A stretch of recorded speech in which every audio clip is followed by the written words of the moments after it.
Daí não. Espera ele entrar.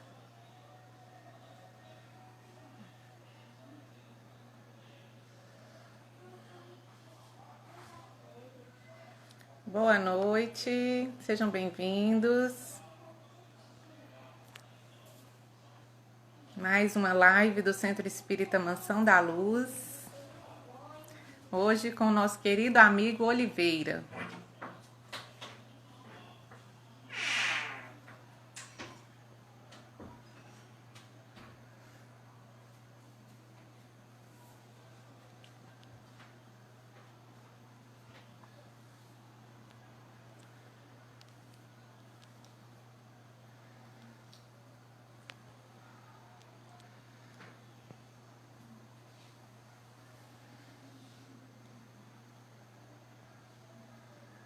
Nós vamos esperar um pouquinho, né, o pessoal chegar para a gente iniciar com uma mensagem e depois em seguida com a prece e o estudo da noite de hoje.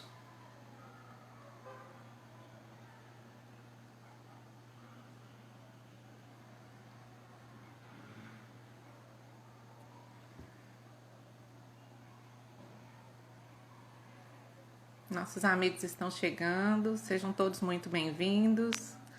Uma boa noite a todos. Oliveira, que é o nosso palestrante da noite, para já familiarizar com a gente.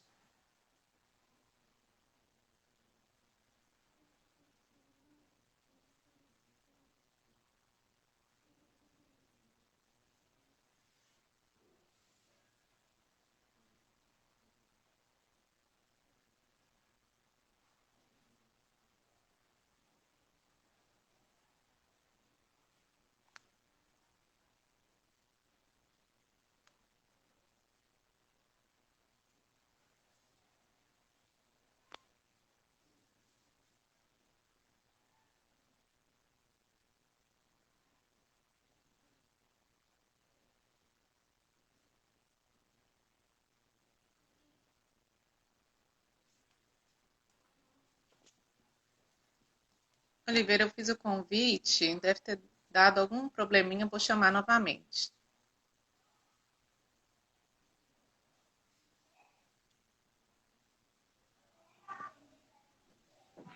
Isso, agora é certinho. Nosso amigo Oliveira. Boa noite, Oliveira, tudo bem? Boa noite para você também. Tá dando para me ver direitinho? O som tá saindo bem? Tá, pessoal, dá um retorno pra gente se vocês estão conseguindo ver direitinho, se o som tá ok. Aqui pra mim tá ok. Tá, né? Tá saindo direitinho. A imagem tá Tá boa? dando pra te ver, tá dando pra ouvir direitinho. Tá ótimo. Aí, a Então tá nossa bom, então. amiga Dora, né? Deu ok. Marco Aurélio também, Rua Sol. Obrigado, pessoal.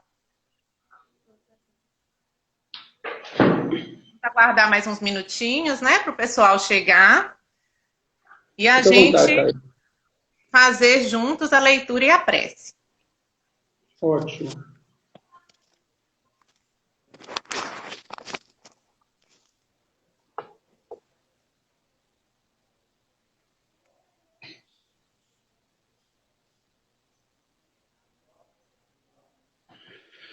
Ai, ai. Bom te ver por aí, tá? Muito bom.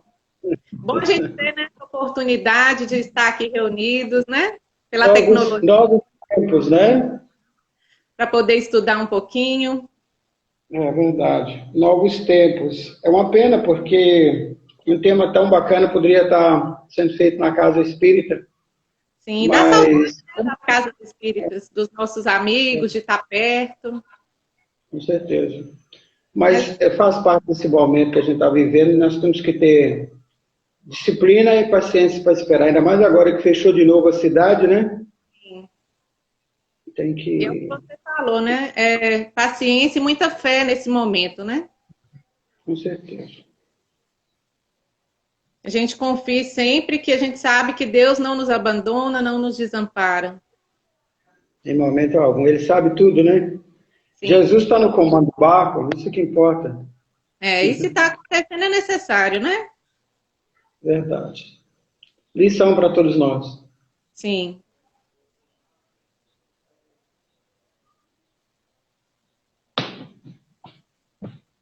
Pessoal, eu vou iniciando aqui uma leitura, só enquanto a gente já vai esperando, né, o restante dos nossos amigos chegarem, do livro Cirurgia Moral.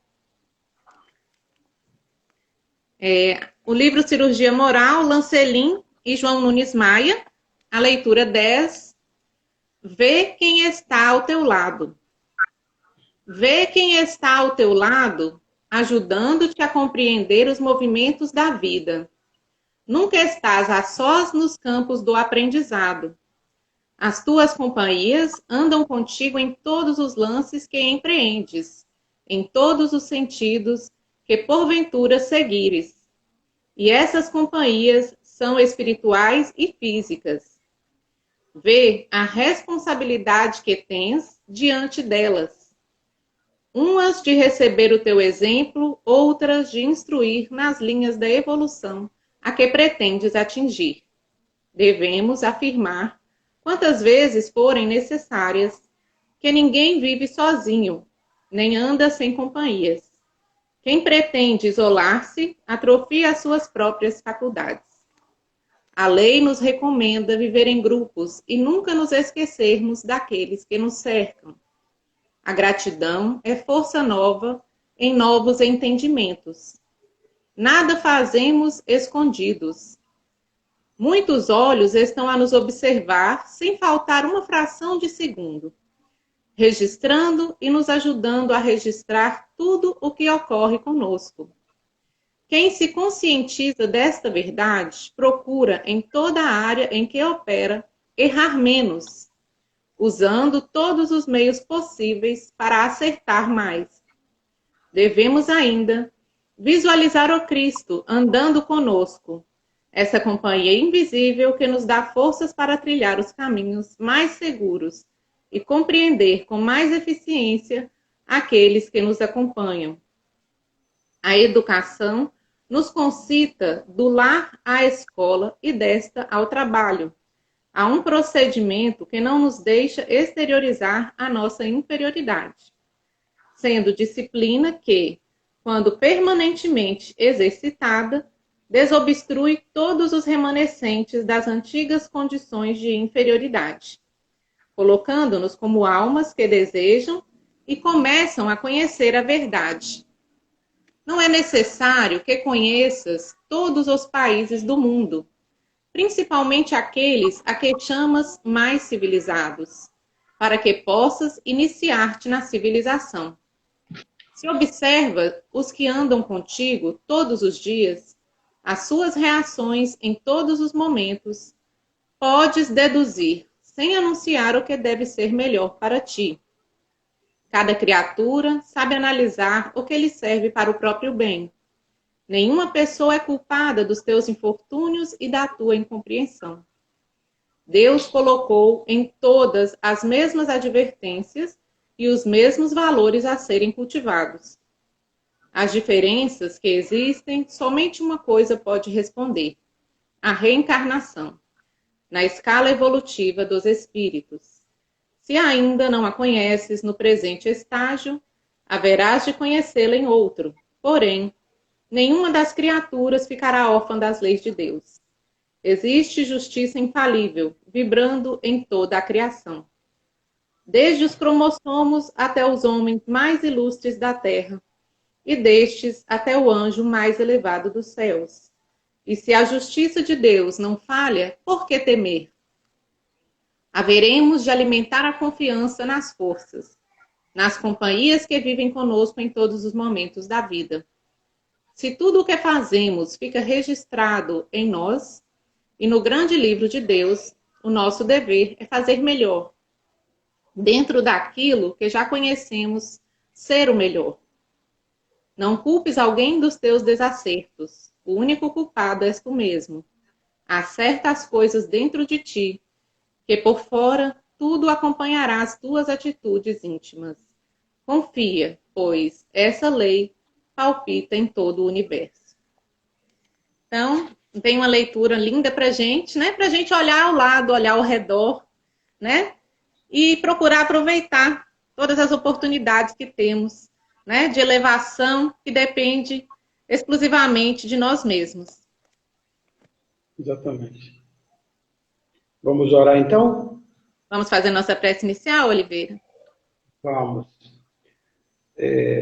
Vamos nos dirigir nesse instante ao nosso Senhor Jesus Cristo, com o entendimento de que o nosso pensamento chega até Ele sem nenhuma sombra de dúvida.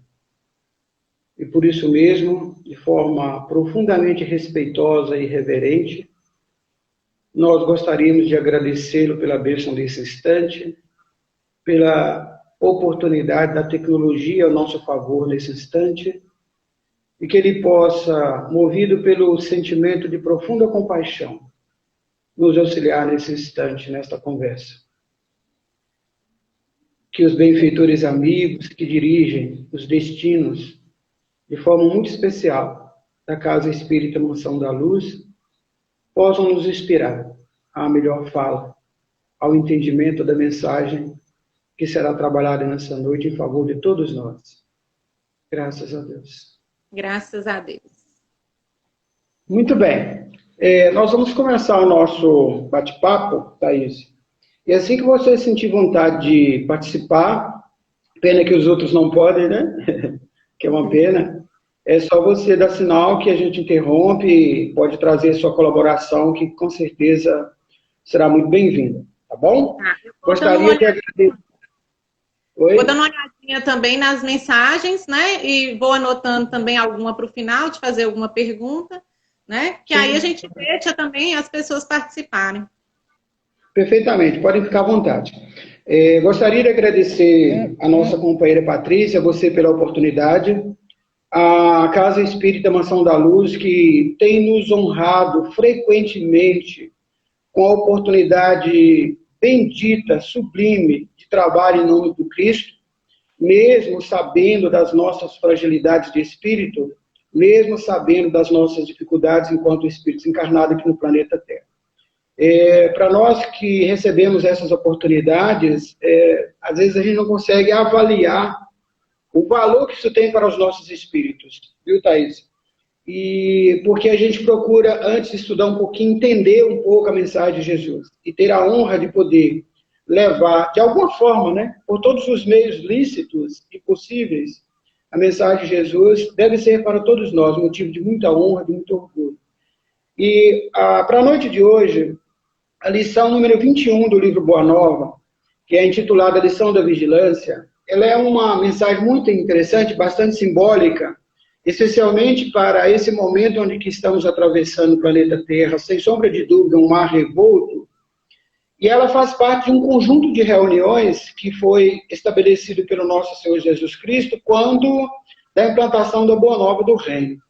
Humberto de Campos, quando ele escreve essa obra, na verdade ele faz uma síntese da Boa Nova e coloca esses 30 capítulos, que eu costumo dizer que são 30 pérolas de informações que são tão importantes que ele coroa esse livro com uma beleza extraordinária, falando da nossa Mãe Santíssima e do trabalho que ela veio desenvolver junto dele aqui no planeta Terra, especialmente depois que ele retornou para o plano espiritual. E Humberto de Campos nos dá conta nessa obra de 3 reuniões muito importantes. E essa foi uma delas. Uma dessas reuniões onde Jesus convocou de forma particular os discípulos para uma conversa. E é isso que nós iremos trabalhar nessa noite e tentar entender a essência dos ensinos que Jesus trouxe nessa reunião e entender como que Humberto de Campos, naturalmente, teve acesso ao plano espiritual, no plano espiritual, nos anais do plano espiritual dessa reunião e trouxe para nós, através dessa obra, que eu diria que, sem nenhuma sombra de dúvida, da lavra bendita da espiritualidade superior e especialmente do nosso querido Chico, essa obra talvez seja uma das mais emblemáticas, porque ela realmente faz essa síntese, repito, da Boa Nova, que é o projeto de implantação do Reino de Deus em nossos corações. Já faz algum tempo e ainda temos dificuldade de compreender, assim como nós iremos ver nesta mensagem, que os discípulos também tiveram dificuldade de compreender os ensinos de Jesus. Muito bem. Começa então Humberto de Campos dizendo para nós o seguinte, que aproximando-se o termo, o tempo da sua passagem pelos caminhos da terra, era hora de Jesus retornar para o plano espiritual, ele se reuniu com os 12 discípulos, e essa reunião tinha uma pauta muito específica. E é importante a gente avaliar essa pauta, porque o objetivo era consolidar nos corações desses discípulos os princípios santificados da doutrina de redenção que ele trouxe para nós, que é a Boa Nova. Então ele precisava fazer um processo de auferição de valores nos discípulos, para com os discípulos, como é que estava o coração deles. Então ele convoca essa reunião para meio que medir, né? A avaliar como é que estava espiritualmente falando os discípulos, porque dentro de pouco tempo ele haveria de retornar para o plano espiritual e ele precisava entender como era o posicionamento de cada um dos discípulos acerca da Boa Nova, porque eles seriam os responsáveis pelo Evangelho de Jesus a partir daquele momento e a partir de um tempo depois. Então ele convoca essa reunião, e a gente vai ver Humberto de Campos falando que é uma reunião que foi convocada de forma particular, né? É uma reunião que não poderia, naquele momento, participar, por exemplo, os outros 70, que já existia, né? Porque já era a fase final do trabalho de Jesus. Não poderia participar, por exemplo, os 500 da Galileia, mas só os 12. Os 12, que em pouco tempo depois foram promovidos a apóstolos.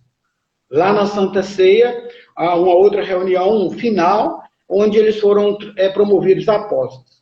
E ele diz o seguinte, que naquele crepúsculo de ouro, por feliz coincidência, todos se achavam em Cesareia de Filipe, onde a paisagem maravilhosa descansavam sob as bênçãos do céu. Essa é uma região ali do norte de Israel, né, divisa ali com a Síria, onde até hoje é uma região muito paradisíaca, muito bonita, muita água, por incrível que pareça, muita fonte de água, e é lá que se encontrava Jesus com os seus discípulos. E aí Humberto vai falar. E os detalhes que ele coloca, né? E é tão importante porque a espiritualidade, especialmente esses espíritos iluminados, como Emmanuel, Humberto de Campos, eles não colocam nenhuma palavra em uma obra desta dimensão sem um propósito, sem que haja realmente um sentido profundo nessas palavras. Então ele diz que Jesus fitou serenamente os companheiros e ao cabo de longa conversação em que lhes falara confidencialmente, Jesus estava abrindo para eles o coração de forma confidencial naquele momento. Então Jesus fala destes serviços grandiosos do futuro, e aí ele dirige uma pergunta para os discípulos. Então, era uma reunião para fazer um processo de conferir valores que já estavam implantados nos corações dos discípulos, e ele também queria falar dos trabalhos do futuro que nem os discípulos não tinham dimensão. Nenhum deles ainda não tinha dimensão do que estava por vir, do que eles realmente haveriam de enfrentar. É por isso que, quando nós nos posicionamos, e nós precisamos nos posicionar como discípulos da nova era, muitas vezes nós não temos dimensão do que nos espera. Por exemplo, esse é um desafio que nós estamos atravessando agora, onde nós nos defrontamos, por exemplo, com muitos companheiros espíritos com medo de morrer. Sim. Com medo de pegar o coronavírus e morrer. Então, assim, ou seja, a lição de Jesus, e especialmente a lição da Boa Nova do Reino, à luz da doutrina espírita, ainda não está impregnada em nós. Porque deveríamos ser nós, os espíritas cristãos de agora, os primeiros a levar a palavra de consolação a esses corações, que ainda não conseguem compreender a essência da espiritualidade superior, dizendo que nós não vamos morrer. Pode acontecer de haver algum desencarne, como já está acontecendo? Claro, mas dentro de um processo de provação para todos nós e de expiação, mas que está sob a coordenação de nosso Senhor Jesus Cristo, sem nenhuma sombra de dúvida. Então Jesus precisava falar para ele de forma confidencial acerca das coisas do futuro. E aí ele convoca a reunião. A gente imagina, né, como é que era o clima espiritual dessa reunião. Naturalmente, com a espiritualidade superior toda presente, né, sem nenhuma sombra de dúvida, e com aqueles mesmos espíritos que coordenaram o processo da vinda de Jesus lá no início, entre eles o Gabriel, com certeza estavam nessa reunião no plano espiritual. Então a gente fica imaginando, tentando criar uma imagem da beleza dessa reunião, mas não consegue, né? A nossa mente, o nosso cérebro é muito pequeno, né? Dá uma espiadinha lá na reunião. Não é? Você fica imaginando, fica tentando criar uma imagem de como que foi a parte espiritual dessa reunião. Então aí ele diz, e quem diz os homens a meu respeito? Foi essa pergunta que ele fez primeiro para os discípulos. E aí ele faz uma colocação muito interessante, completando a pergunta. Terão compreendido a substância de minhas pregações? Eu fico imaginando, por exemplo, os discípulos diante dessa pergunta de Jesus.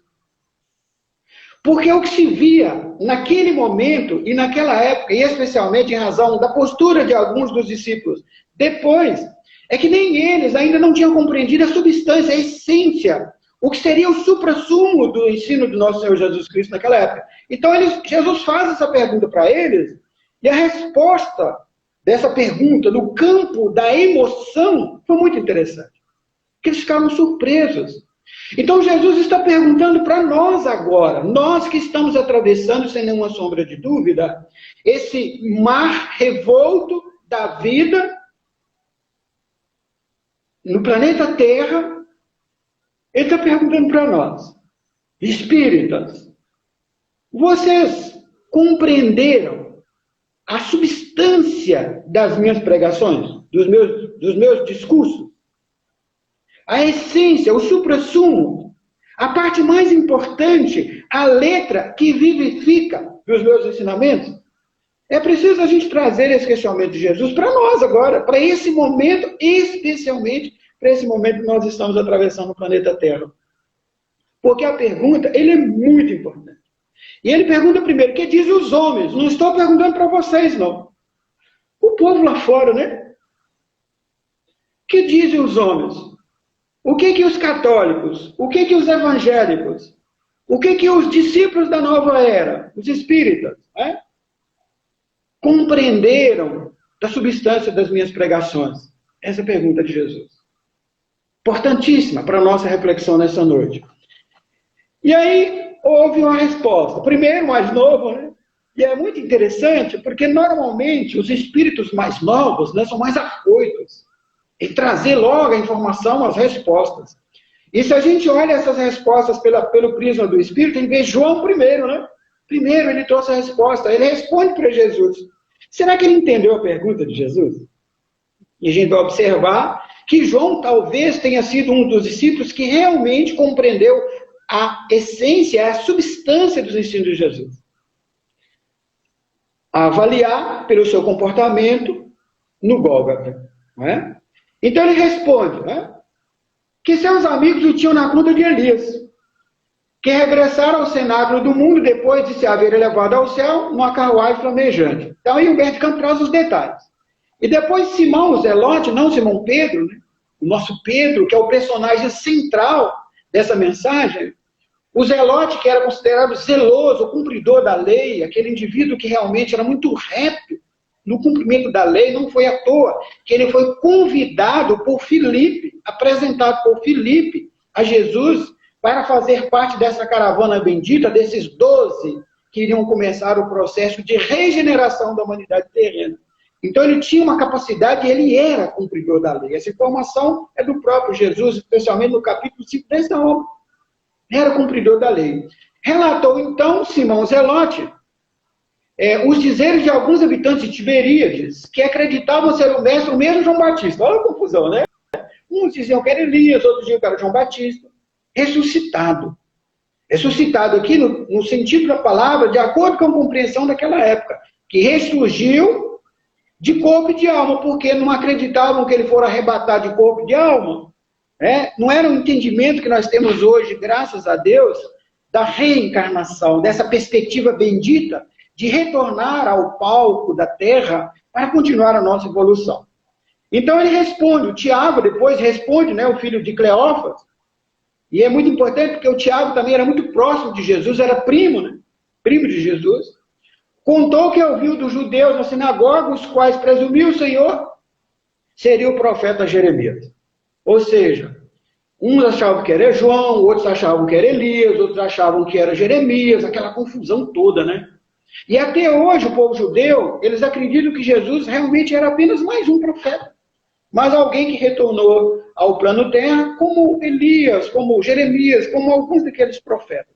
Não entenderam esta personalidade divina, que é o nosso Senhor Jesus Cristo. E aí continua. E Jesus, então, escuta-os.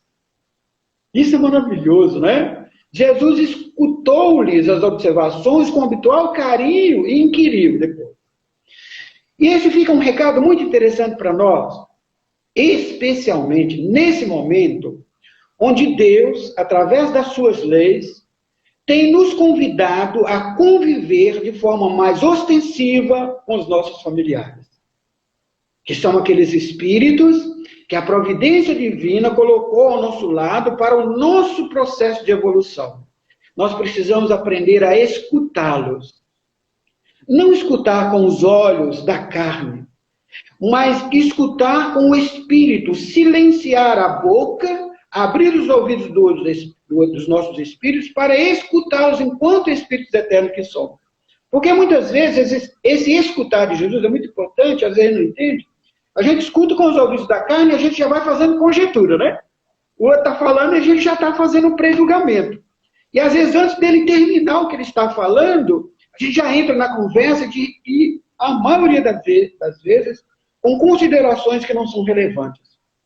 Então é preciso a gente avaliar. Jesus escutou as observações com carinho. Porque ele fez a pergunta. Então ele precisava escutar com carinho, ele fez. E depois? Ora, os homens se dividem nas suas opiniões. Jesus já sabia que eles realmente não tinham conseguido entender a substância dos seus discursos, das suas falas. Mas vocês 12, né? E ele está perguntando para nós, mas vós espíritas, os discípulos da nova era, os que têm excomungado comigo a todos os instantes, porque não é essa a proposta da doutrina espírita?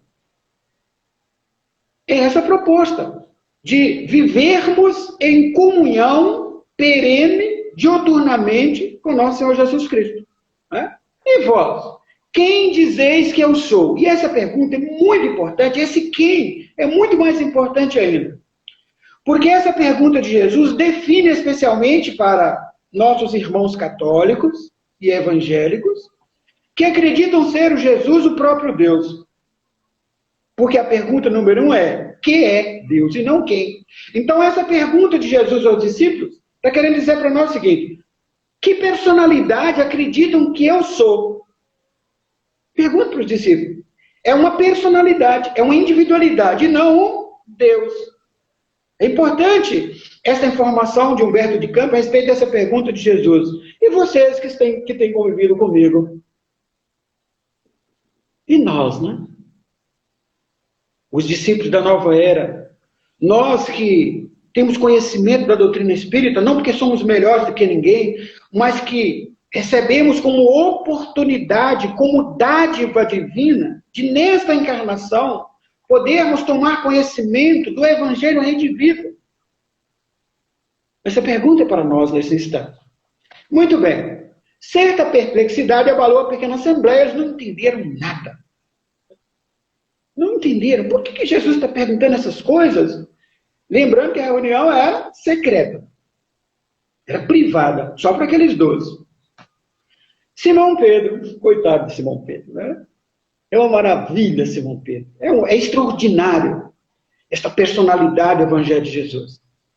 Simão Pedro, porém, e olha o detalhe, Humberto de Campos coloca essa conjunção adversativa, e que é muito importante, deixando perceber que estava impulsionado por uma energia superior, exclamou comovidamente, emocionado, naquele momento, Tu és o Cristo, o Salvador, o Filho de Deus vivo. Essa foi a resposta de Simão. Simão, que nesse momento estava evidentemente com o pensamento ajustado ao pensamento divino. Porque foi essa a percepção de Jesus. Jesus verbalizou isso para Simão Pedro logo depois que ele respondeu.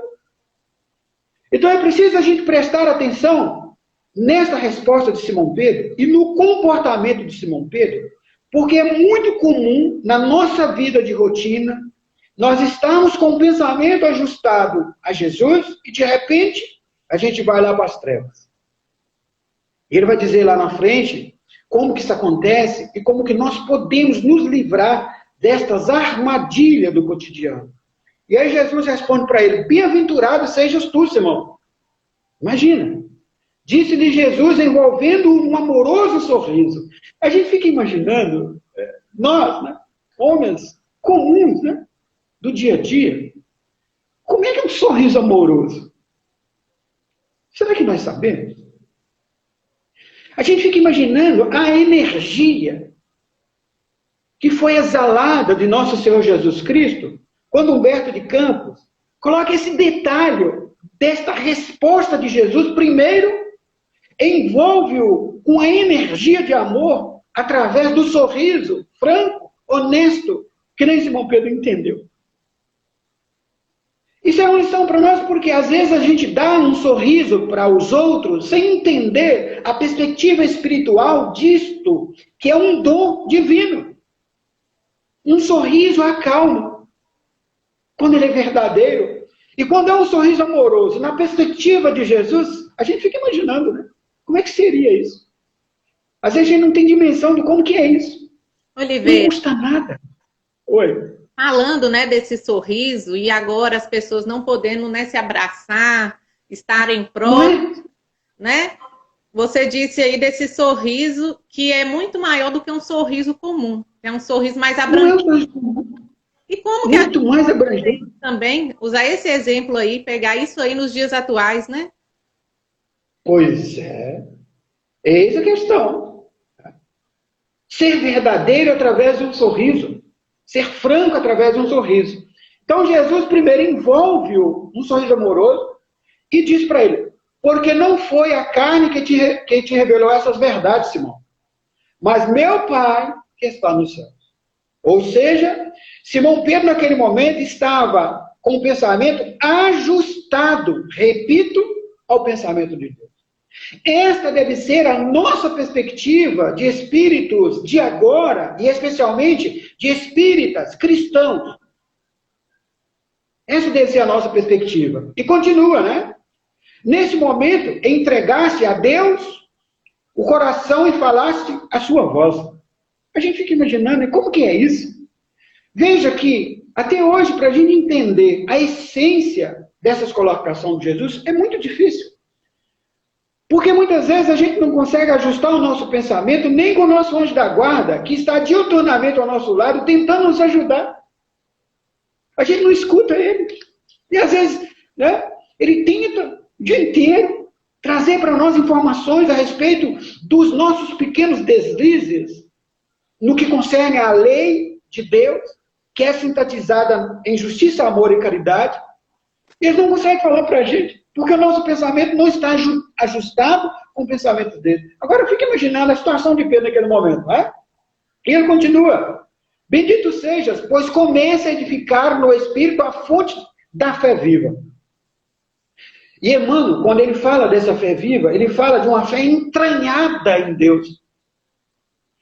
A gente fica tentando criar imagem do que seria essa fé entranhada em Deus. Esta fé viva, que tem como base o pensamento ajustado ao pensamento divino. E por isso mesmo, resignada e obediente. E acima de tudo, humilde. E aí Jesus fala para Pedro que nesse momento, essa era a postura espiritual dele. E continua: sobre essa fé, Pedro, edificarei a minha doutrina de paz e esperança. Porque contra ela jamais prevalecerão os enganos desastrosos do mundo. Aí eu fico imaginando Pedro recebendo essa informação, né? Será que ele entendeu?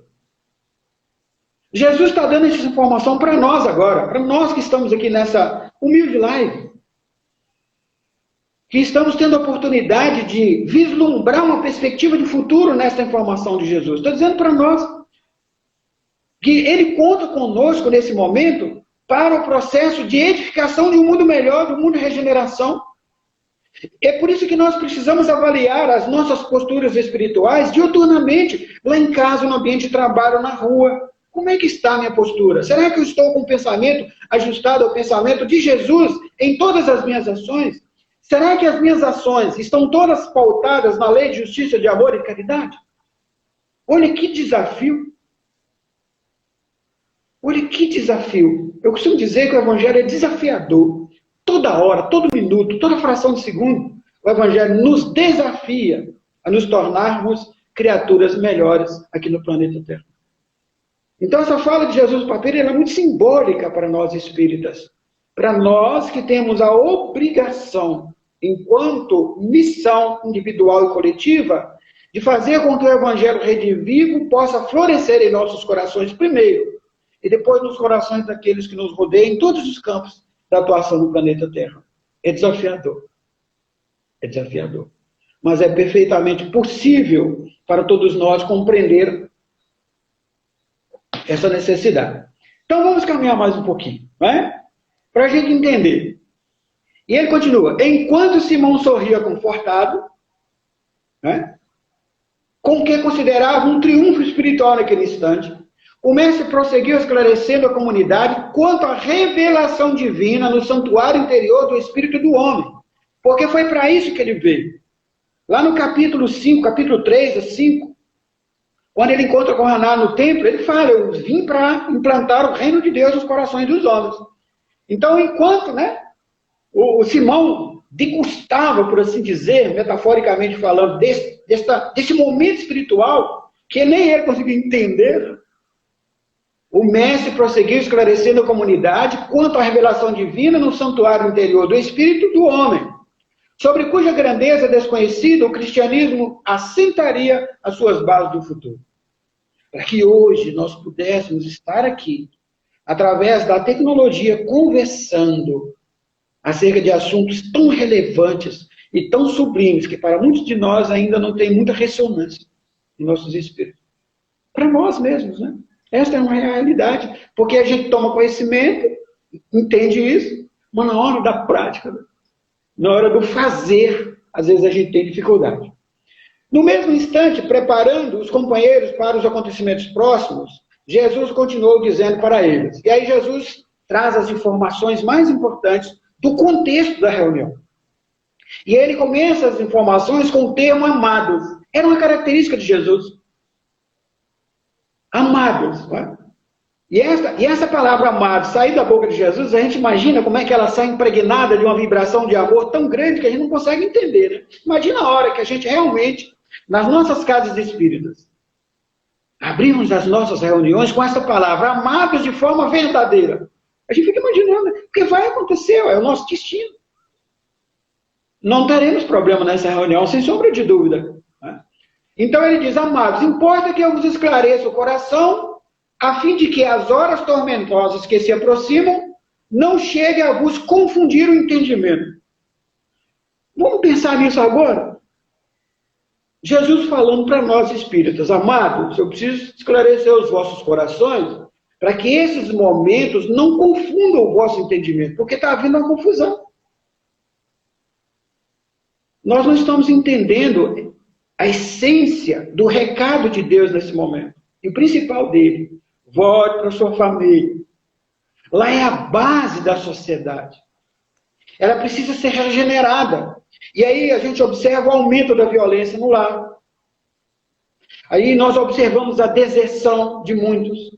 Nós observamos uma ânsia para voltar para o mundo, né? Para o mundo, entre aspas. Por que será, né? Por que será? Provavelmente nós não entendemos. E aí ele continua, através da palavra de Simão, tivesse a claridade reveladora. Que eu era o Cristo, o Filho de Deus vivo. Cumprindo as profecias da Escritura, sou aquele pastor que vem de Israel, com o propósito de reunir as ovelhas tresmalhadas, tresloucadas, perdidas, do imenso rebanho. Venho buscar as dracmas perdidas do tesouro de nosso Pai. Essas joias que são nós, espíritos, especialmente naquela época, que estávamos reencarnados dentro da comunidade do povo judeu. que desde Abraão vínhamos sendo preparados para aquele momento. Meu Deus, quanta falha nós tivemos depois, principalmente nós espíritas. E aí eu falo especialmente para nós espíritas, que somos formadores de opiniões, que somos dirigentes de casas espíritas, que somos aqueles mesmos espíritos que na Idade Média deturpou sobremaneira o Evangelho de nosso Senhor Jesus Cristo. Por isso que nós estamos aqui conversando nessa live. Para retocar caminho. E Jesus traz esse recado, né, para nós. E aí depois ele fala, venham buscar essas dracmas perdidas. Muitos de nós lá estamos perdidos, mas ele não desiste. Nenhuma ovelha se perderá. É amor puro. E aí ele faz uma pergunta, e qual o pegureiro, né, o pastor, que não dá testemunho de sua tarefa ao dono do redil? É hora do meu testemunho ao meu Pai, que me enviou. Ele fala. Vai surgir a nossa hora de testemunho. Só que para nós, na atualidade, a hora do testemunho é a fé. É a tranquilidade diante dos desafios. É a tranquilidade diante da empresa que pode quebrar. Diante do emprego que pode faltar. É isso, é o nosso testemunho nesse momento. Como cristãos. Para eles foram um circo. A fogueira, a cruz, de cabeça para baixo. Para nós é o testemunho da fé entranhada em Deus. Nesse momento, nós teremos que dar testemunho da nossa fé nesse instante. Ter tranquilidade, serenidade. Nós temos que auxiliar a espiritualidade superior nesse momento. Eu fico imaginando o quanto Ismael não conta com cada um de nós através das preces. E a gente acha que está tudo, né, como se fosse um navio à deriva. Jesus está no comando e no Brasil, Ismael. Sem sombra de dúvida. Ele sabe o que está fazendo. Ele sabe o que está fazendo. E a gente às vezes fica perdido, desesperado. Uma ânsia aumentou sobremaneira a ansiedade nesses últimos dias, nos últimos 60 dias. E por conseguinte, a depressão. O que é lamentável. Aumentou. Então ele pergunta, né? Nós teremos que prestar conta da nossa tarefa um dia. Né? E aí ele continua dizendo. Oi. Na hora, né, você falando aí, eu queria te pedir para reforçar com cada um o que a gente faz, né, dentro do lar para dar esse auxílio para nós mesmos, né, no nosso equilíbrio, da nossa família e também para a espiritualidade que trabalha, né, pela evolução do nosso planeta. Beleza. Primeira coisa, medida infalível. Culto cristão no lar, todo dia. Todo dia, todo dia. Não tem como dar errado. Uma hora que dá para reunir toda a família, ou uma parte da família que for. Sentar em torno da mesa e do Evangelho do nosso Senhor Jesus Cristo. Não tem como dar errado. Essa é uma providência que precisa ser tomada especialmente por todo espírito. Quando nós não estamos numa palestra, porque é muito comum, da mesma forma que nós estamos falando aqui, já tem outras falas agendadas, graças a Deus, né? Porque a tecnologia nos permite nos aproximar, apesar da distância física. Né? Mas no dia a dia, na rotina, acima de tudo, o culto cristão no lar. E o exercício da paciência que somos convidados agora a dar testemunho. É muito importante, porque nós precisamos aprender a ter paciência com aqueles que estão no nosso lado. Muitos deles carregando grandes dificuldades enquanto espíritos eternos. Mas, acima de tudo, é recurso infalível o cristão no lar. Tá? Então, vamos lá. É indispensável, pois, que eu sofra. Né? Não tardará muito o escândalo que me há de envolver em suas malhas. Jesus fala para eles. Faça mistério, portanto, o cumprimento da palavra dos grandes instrutores da revelação de outrora, né? Que vieram justamente preparar o caminho para esse momento.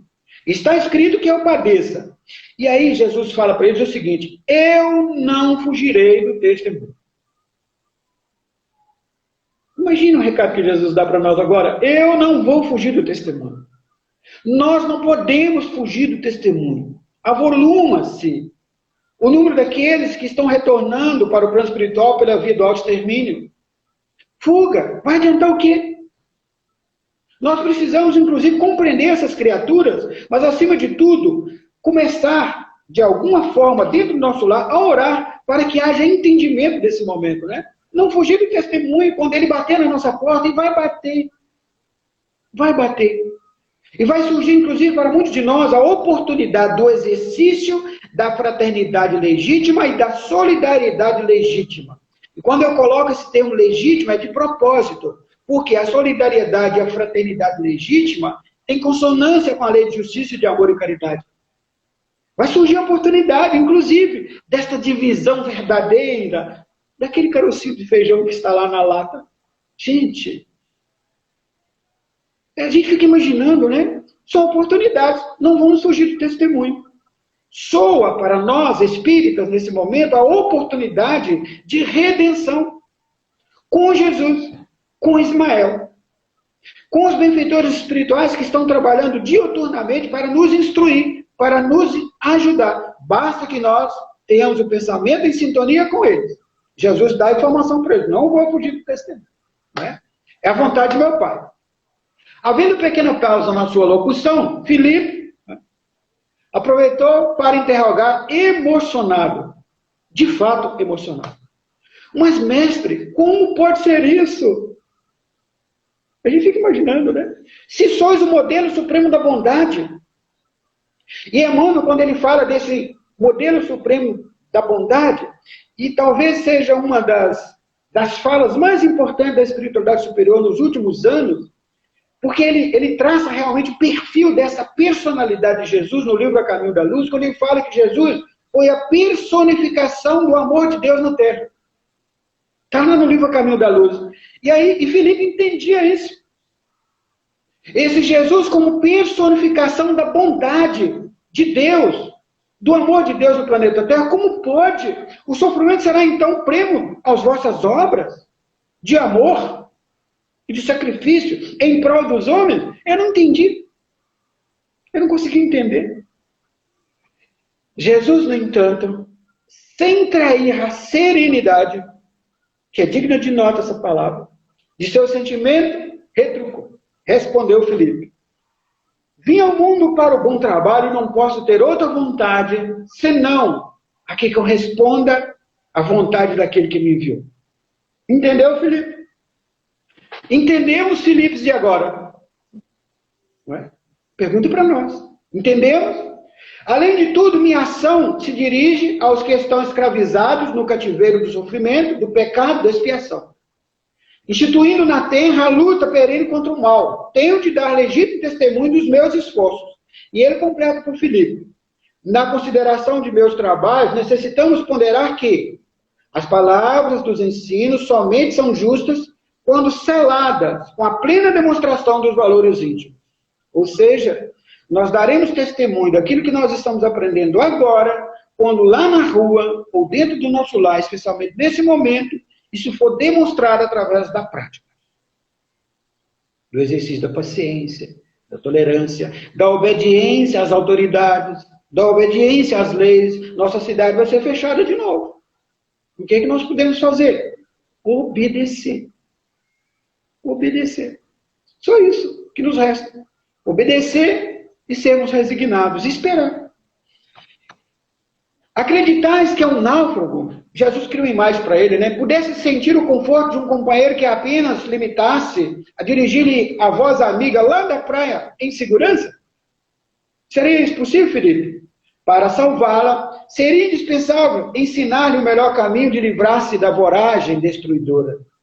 Nunca, nunca, tão só com exortações, mas atirando-se igualmente às ondas, partilhando os mesmos perigos e sofrimentos, é que ele vai provar o seu amor àquele que está afundando.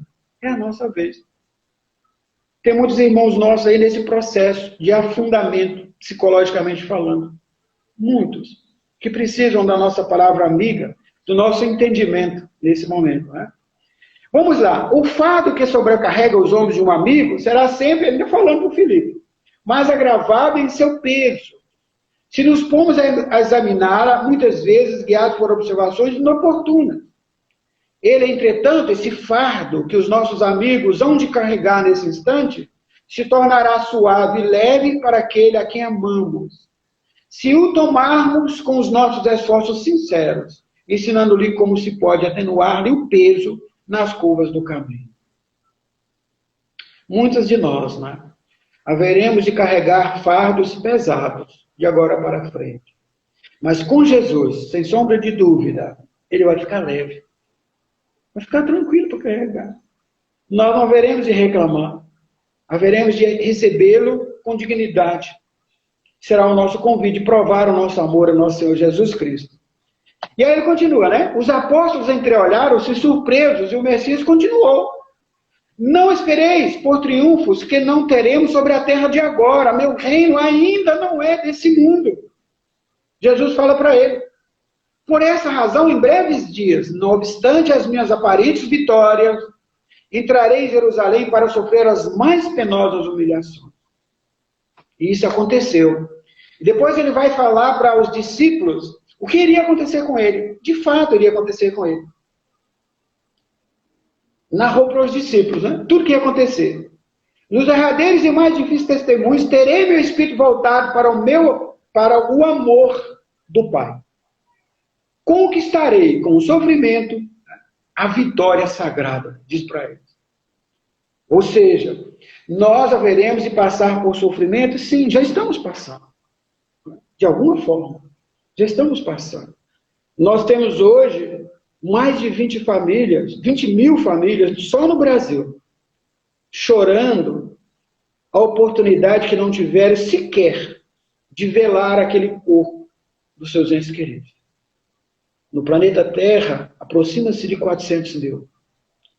É sofrimento.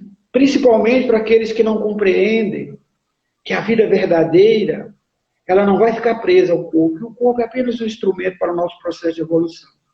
Nós precisamos entendê-los e orar para esses companheiros e companheiras. Tanto para aqueles que retornam, mas principalmente para aqueles que ficam, para que não haja o desespero. Para que não haja o desespero, né? Nos derradeiros e mais difíceis testemunhos, terei meu espírito voltado para o amor de Deus. Essa é a informação de Jesus. O mestre calou-se comovido. A pequena assembleia deixava transparecer sua surpresa indefinível, sem compreender a amplitude das advertências divinas. Foi aí que Simão Pedro, de novo, né? Modificando a atitude mental do primeiro momento, prestamos atenção nessa informação, porque ela é muito importante, e deixando-se conduzir na esteira das concepções falíveis do seu sentimento de homem, aproximou-se do mestre, em particular, e é importante essa informação, e aí ele pergunta, mestre, ele faz primeiro a observação, convém não exagerar em vossas palavras. Vamos imaginar isso? Jesus, você está exagerando, rapaz. Que história é essa? Que conto da carochinha é esse? Simão Pedro falando para Jesus. Só que ele falava com um sentimento verdadeiro de um discípulo sincero. Né? E depois ele fala, não podemos acreditar que terei que sofrer semelhantes martírios. E aí ele questiona a Deus. Onde estaria Deus, então, com a justiça dos céus? E o pior de tudo não é o questionamento que ele faz a Deus, é a afirmação que ele faz para Jesus nesse instante. Por isso a resposta de Jesus tão dura, tão enérgica. O fato, ele diz para Jesus, que nos deixais entrever, viriam a demonstrar que o Pai não é tão justo assim.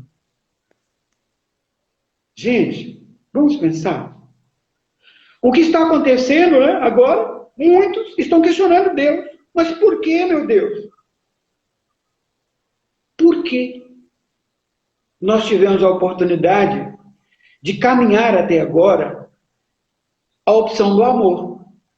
Quando o amor ele não se faz presente em nossas posturas do dia a dia, é preciso que a dor venha corrigir rumos, como instrumento da misericórdia de Deus e como aguilhão para o desenvolvimento do Espírito. É isso que está acontecendo. Então não adianta questionar e questionar, mas será que Deus é injusto? Pensa. A gente às vezes não consegue entender. Foi o que Pedro fez para Jesus. Baixou a vibração. Aquele homem que estava em sintonia perfeita, em sinergia perfeita com o pensamento de Deus, agora vai lá para as trevas. Que foi o que Jesus falou para ele. Porque respondeu, Pedro. Né? Exatamente. Retira essas palavras, meu filho. Você não sabe o que você está falando, não? Exclamou Jesus com serenidade enérgica. Queres também tentar-me como os adversários do Evangelho?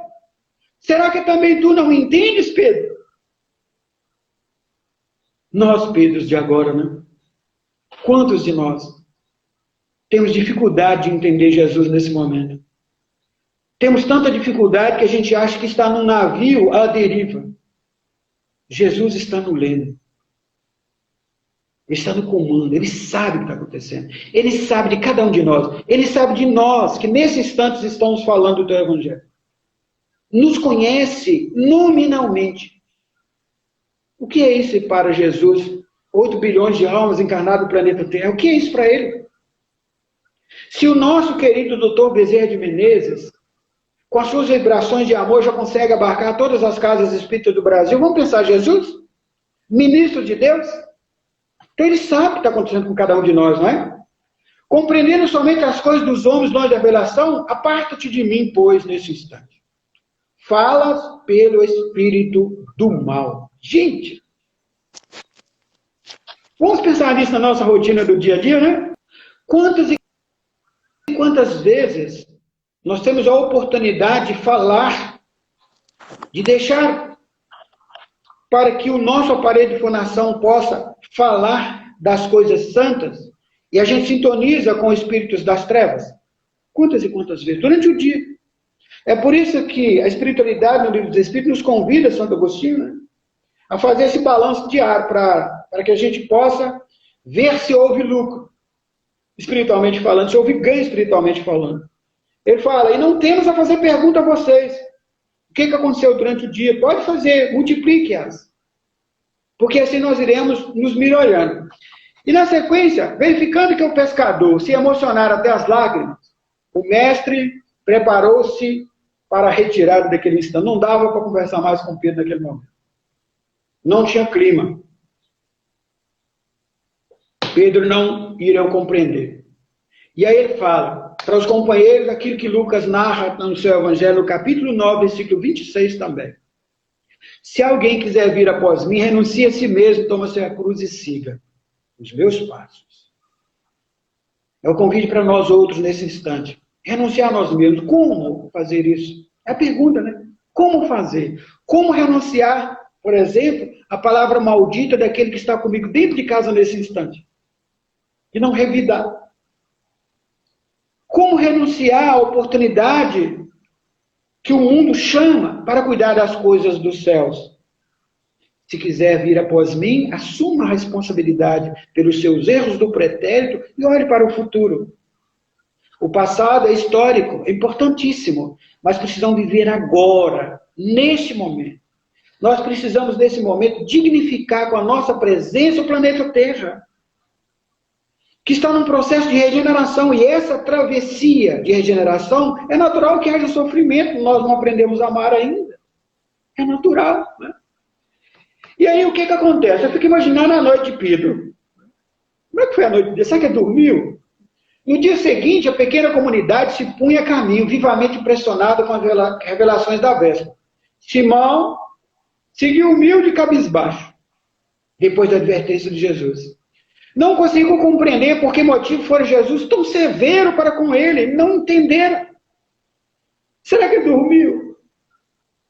Eita, Isa, será que ele dormiu aquela noite? Meu Deus. Não, acho que ele ficou pensando. Não é? Como é que ficou a cabecinha? Eu acho que ele ficou no cantinho do pensamento naquele momento, igual Deus está fazendo conosco agora. Vai para o cantinho do pensamento. O cantinho do pensamento é a sua casa. Vai para lá. Fica lá com os seus. Vai pensar um pouquinho. E aí, no dia seguinte, ele não conseguia, porque ele não entendia, não conseguia entender a dimensão do que Jesus tinha falado. Ele chama Jesus particular de novo. Mestre, por que razão me mandasse retirar as palavras em que vos demonstrei o meu zelo de discípulo sincero? As palavras de Pedro eram sinceras, mas como questionar a justiça de Deus? E às vezes nós fazemos coisas para com os nossos familiares que a gente, no fundo, a gente não quer fazer mal. Mas de forma irrefletida, especialmente nesses momentos, né, muitos de nós que temos o chamado estupim curto, não aguentam fazer uma palavra simples. E a gente estoura. Cria dificuldade para aqueles que estão conosco, né? Alguns minutos antes, não havias afirmado que eu trazia aos companheiros a inspiração de Deus? Alguns